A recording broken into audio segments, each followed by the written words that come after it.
দিছে ইয়াৰ পৰা খেদি পঠাওক না, কোনে হাত ভৰি বান্ধি ৰাখিছে? দিল্লীত বিজেপি চৰকাৰ আছে, অসমত বিজেপি চৰকাৰ আছে, কোনে কোনে বাধা দিছে তাক?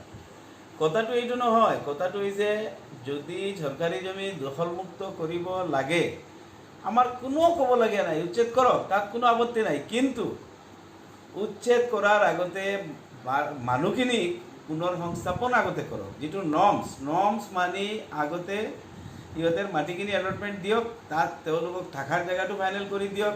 মুখ্যমন্ত্ৰী ডাঙৰীয়া যেনেকৈ কৈছে 6 বিঘাকে, তাত আমাৰ কোনো কণ্ট্ৰাডিকশ্যন নাই। যদি 6 বিঘা দিব বিচাৰে 6 বিঘাকে দিয়ক, আগতে দিয়ক, তাৰপিছত উচ্ছেদ কৰক। এইটো হ'ল আমাৰ ডিমাণ্ড। এইটো লৈ আমি লং টাৰ্ম আমি যেতিয়ালৈকে এইখিনি নকৰিব আমি গভৰ্ণমেণ্টৰ বিৰুদ্ধে আমি আন্দোলনত নামিম।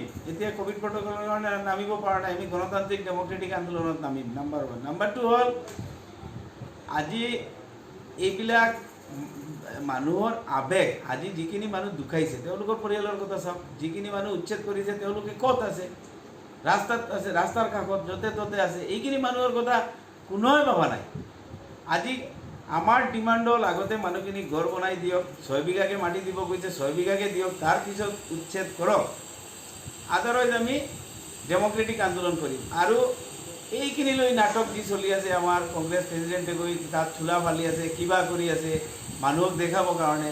মোৰ এটা কুৱেশ্যন, যোৱা 15 বছৰ, বাকীখিনি বাদ দিলে, যোৱা 15 বছৰ এই কংগ্ৰেছ গভৰ্ণমেণ্ট আছিলে, একেৰাহে 15 বছৰ আছিলে, তেওঁলোকে কিয় দিয়া নাই?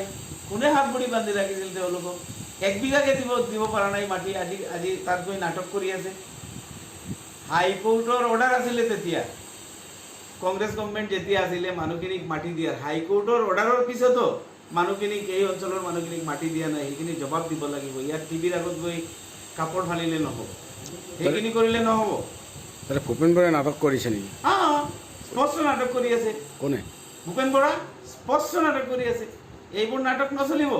কংগ্ৰেছৰ আমোলত কিয় মানুহখিনিক মাটি দিয়া নাই? কাৰণ কি? কোনে হাত ভৰি বান্ধি ৰাখিছিল?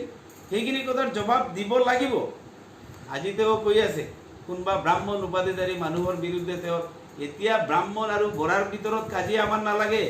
যাৰ মানুহ জোকাইছে তেওঁলোকৰ কি হ'ব লাগে এইটো লৈ আলোচনা হ'ব লাগে। আগতে মানুহখিনিৰ পাট্টা দিব লাগে, তেওঁলোকৰ ঘৰ বনাই দিব লাগে, তাৰ পিছত উচ্ছেদ কৰিব লাগে। আমিতো কৈছোঁ যেতিয়ালৈকে মানুহখিনিৰ ঘৰ নিদিব তেতিয়ালৈকে উচ্ছেদ বন্ধ ৰাখক। প্ৰয়োজনে আমি আইনৰ আশ্ৰয় ল'ম এইখিনি লৈ।